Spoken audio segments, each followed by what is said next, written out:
AITA for exposing my sister's cheating at her wedding after she asked me to keep quiet. The day my sister told me she was cheating on her fiancé, my whole world shifted. I, 21F, have always looked up to my older sister, Jessica, 26F. She's a kind of person who has it all together, or at least she makes it seem that way. Growing up, she was my role model, the one who always had the answers, who was always there when I needed advice. But over the past year, things changed. She'd become secretive, distant, like she was hiding something. It wasn't until a few months ago that I learned why. It started with a phone call late one night. I remember it so vividly. I was lying in bed, scrolling through my phone, when Jessica's name flashed across the screen. I picked up, expecting her to chat about wedding plans or complain about some minor detail, like how the flowers she wanted weren't in season. But instead, she said, "I need to tell you something, and you have to promise not to freak out." Those words are never a good sign. "Okay," I replied, sitting up, already feeling a sense of dread creeping in. I've been seeing someone," she said, her voice barely above a whisper. "Wait! What do you mean, seeing someone?" "You're engaged, Jess." There was a long pause, and I could hear her breathing on the other end of the line, shaky and uneven. Then she said it, the words that turned my stomach. "It's Ben, my ex. It's been going on for a while, but it's not serious. I can't stop." I was stunned into silence, my mind racing to catch up with what she was saying. Ben had been her high school boyfriend, the first love she never really got over. They'd broken up years ago, long before she met Michael, the man she was now set to marry. Michael was a good guy, the kind of guy who would surprise her with flowers just because, who made breakfast for her on Sundays, who never forgot her birthday even when she tried to downplay it.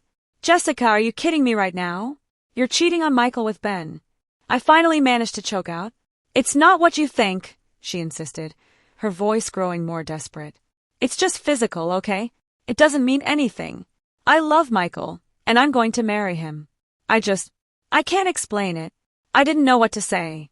My mind kept flashing back to all the moments I'd seen Jessica and Michael together, the way he looked at her like she was the center of his world.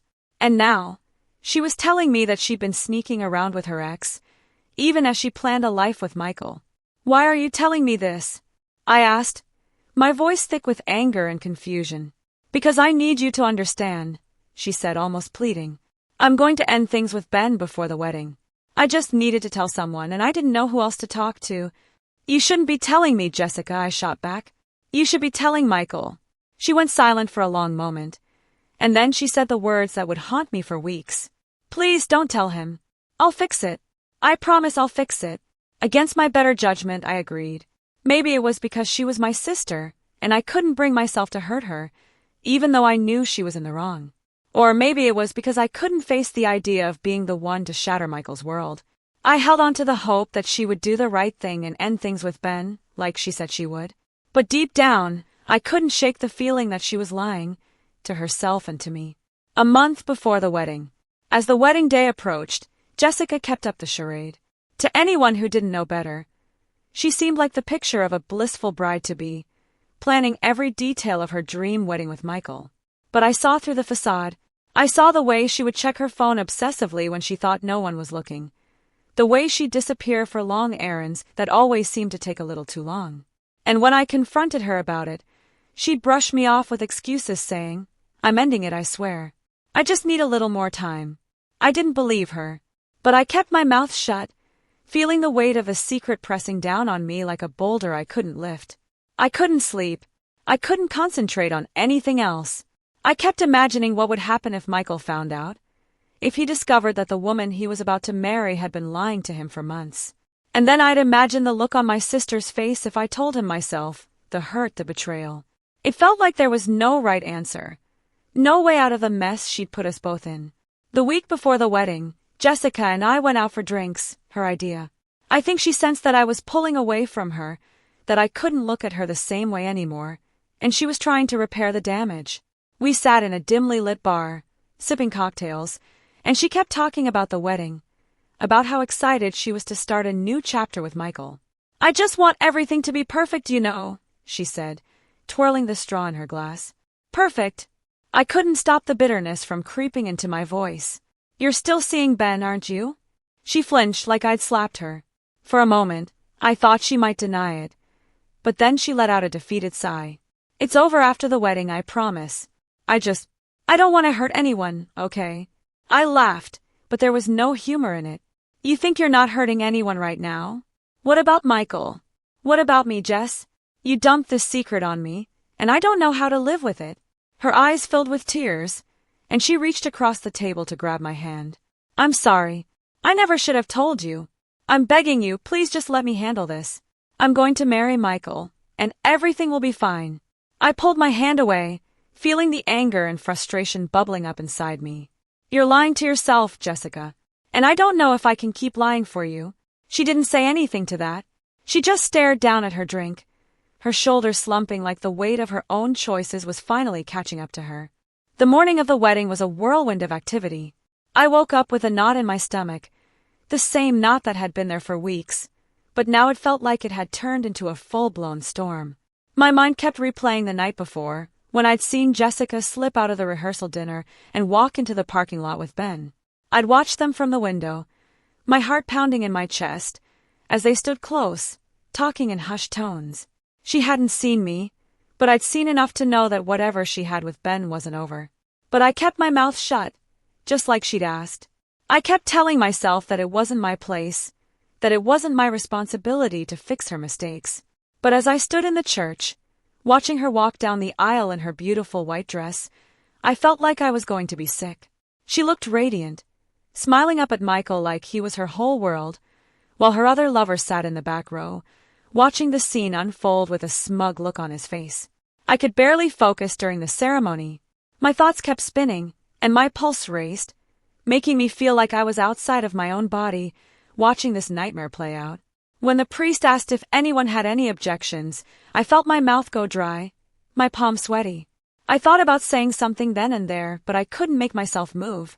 My heart pounded in my chest as I watched Jessica say her vows, watched Michael smile at her like she was his everything. It wasn't until the reception that things finally boiled over. The reception was held at this beautiful country club, the kind with crystal chandeliers and sweeping views of the mountains. Everyone was dressed to the nines, toasting to the happy couple and dancing like they didn't have a care in the world.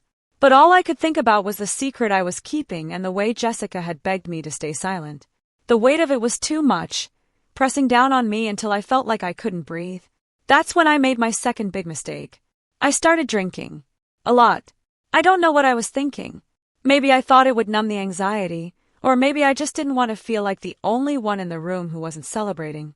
But with each glass of champagne, the pressure in my chest grew tighter, and my mind grew hazier, until all I could focus on was the anger that had been simmering inside me for months.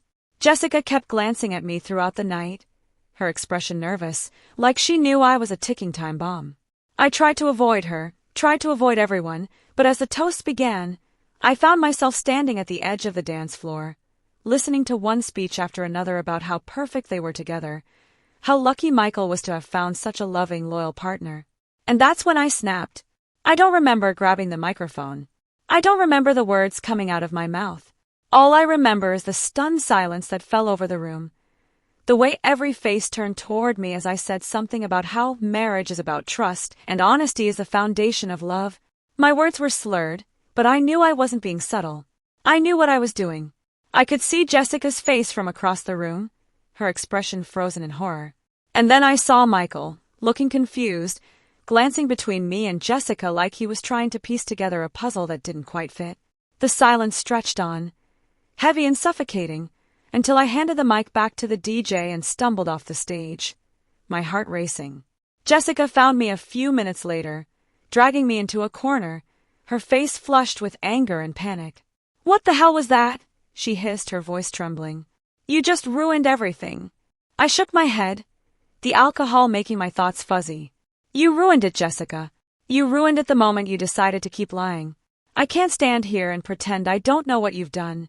Tears streamed down her cheeks, and for a moment, I thought she might hit me. But instead, she just turned and walked away, disappearing into the crowd. A few minutes later, I saw her talking to Michael, her face pale as she tried to explain what had happened. I watched as his expression shifted, from confusion to shock, and then to something darker, like his whole world was collapsing around him. The rest of the night was a blur. Jessica left with Michael, and the guests whispered among themselves, trying to piece together what had just happened.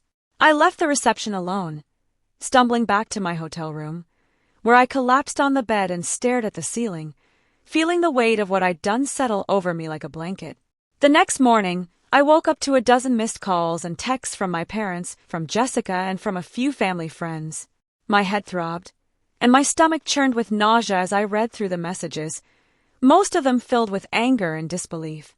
Jessica's texts were the worst, full of accusations and hurt, telling me that I destroyed her life, that she'd never forgive me. I tried calling her, but she didn't answer. I tried reaching out to Michael, but he had already blocked my number. My parents, who had been oblivious to everything until the night before, called me in tears, demanding to know why I'd done what I did, why I hadn't come to them sooner. I didn't have a good answer. All I could think about was the look on Michael's face when he'd realized the truth, the way Jessica's voice had trembled with anger and fear. I knew I'd made a mess of things, but I couldn't bring myself to regret it, not entirely. Because now at least Michael knew the truth. Now he had the chance to decide what kind of life he wanted to live.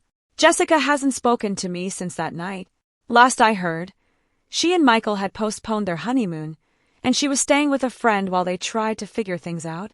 Part of me wonders if she's finally told him everything, if she's owned up to the affair, or if she's still trying to spin the story in a way that makes her the victim. My parents are furious with me, blaming me for ruining the family and saying that I should have kept my mouth shut, even if Jessica was in the wrong. Some of our relatives have taken my side, saying that Michael deserved to know, but the whole thing has caused a huge rift in our family, and I don't know if it'll ever be repaired. In the days that followed, the silence was deafening. My phone, which had been buzzing nonstop right after the wedding, fell silent. My parents stopped calling, and even my aunts and uncles who had initially reached out to support me started pulling back, wary of being caught in the middle of a family feud. I started feeling like I was on an island, cut off from everyone I thought I could rely on. The hardest part was being shut out by my parents. My mom had always been my rock, the one person I could turn to when things got tough. But when I called her, hoping for some semblance of understanding, all I got was coldness. "How could you do this, sweetie?" she said, the endearment sounding almost sarcastic. "You humiliated your sister in front of everyone. Do you realize what you've done?" I tried to keep my voice steady, but I could feel the tears building up. Mom, she was lying to him. He deserved to know the truth before they started a life together. I didn't mean to ruin anything. I just couldn't keep that secret anymore. She sighed, and I could picture her pinching the bridge of her nose like she always did when she was frustrated. "Jessica's your sister. She trusted you, and you betrayed her. Yes, she made a mistake, but you made it worse. Now look at what's happened. The whole family is in chaos." I wanted to scream at her, to make her understand that I hadn't been trying to hurt anyone.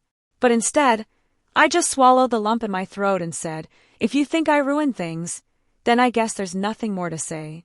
She didn't argue. She just said, "Maybe it's best if we take some time apart. You've done enough damage for now." And then she hung up. That call haunted me for days. I replayed it over and over in my mind, wondering if she was right, if maybe I should have handled things differently. I knew I'd made a mess of a situation by getting drunk and making that speech, but deep down, I couldn't convince myself that I was completely in the wrong. Yes, I'd made mistakes, but so had Jessica. Why was I the only one being punished? I didn't see or hear from Jessica either. She had completely cut me off, and as much as it hurt, I figured it was for the best. She needed time to sort out her own mess, and I needed time to come to terms with everything that had happened. Then, about a week after the wedding, I ran into Michael at a grocery store. It was one of those awkward, unplanned encounters where you lock eyes with someone from across the aisle and realize that there's no easy way to escape. He looked tired, like he hadn't slept in days, and I felt a pang of guilt twist in my chest. I started to walk away, not wanting to make things harder for him, but he called out my name. "Hey, wait," he said, jogging over to me. I turned around slowly, bracing myself for whatever he might say. "Michael, I'm so sorry about everything," I began, but he held up a hand to stop me. "I know," he said, and to my surprise, his voice wasn't angry. It was flat, resigned, like he'd already spent all his anger elsewhere. "I know you were trying to do the right thing, even if it didn't come out the right way. The relief that washed over me was so intense. I nearly started crying right there in the grocery store. I just couldn't let you start a life with her without knowing, Michael.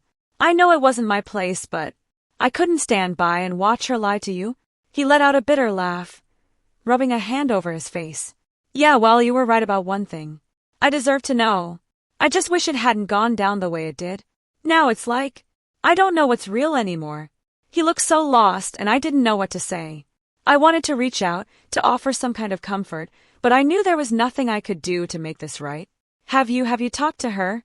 I asked hesitantly. He shrugged, glancing down at the floor. She's staying with a friend. We've talked a little, but every time I look at her, I just see what she did. I don't know if I can forgive that.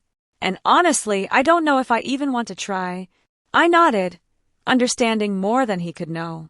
If you ever need someone to talk to, I'm here, I offered, though I wasn't sure if he'd take me up on it. Part of me felt like I didn't deserve to be offering him anything after the chaos I'd caused. He nodded, managing a small, sad smile. Thanks. I appreciate that. And then he turned and walked away, leaving me standing there in the cereal aisle, wondering if I'd done the right thing after all. As the weeks turned into months, the rift in my family only deepened. My parents refused to speak to me, and my aunt, one of the few people who had initially supported me, eventually stopped returning my calls, saying she couldn't handle the drama anymore. It felt like everyone had chosen sides, and most of them had sided with Jessica. Thanksgiving was the hardest. I spent it alone in my apartment, scrolling through social media and trying to ignore the photos of my family gathered around the dinner table, smiling like nothing had ever happened. Jessica was there, sitting beside my parents, her smile a little too wide, a little too forced. It made me sick to my stomach, knowing that they were all pretending everything was fine, like I was the one who had caused all the problems. Sarah, my best friend since high school, invited me to her family's Thanksgiving dinner when she found out I'd be spending the holiday alone. I almost didn't go. Part of me felt like I didn't deserve to be surrounded by warmth and laughter when I'd caused so much pain, but she insisted. I'm not letting you mope around your apartment all day, she said, dragging me out the door. You're coming with me, and that's final. Her family welcomed me with open arms, and for a few hours I let myself relax, letting the noise and chatter wash over me. But even surrounded by people, I couldn't help but feel the ache of loneliness in my chest, a hollow space where my family used to be. That night, as I was leaving, Sarah walked me to my car and gave me a hug. You did what you thought was right, you know that, right? She said softly. Even if it didn't go the way you wanted, you did the right thing. I nodded, but I didn't say anything. Because the truth was, I didn't know if I believed that anymore.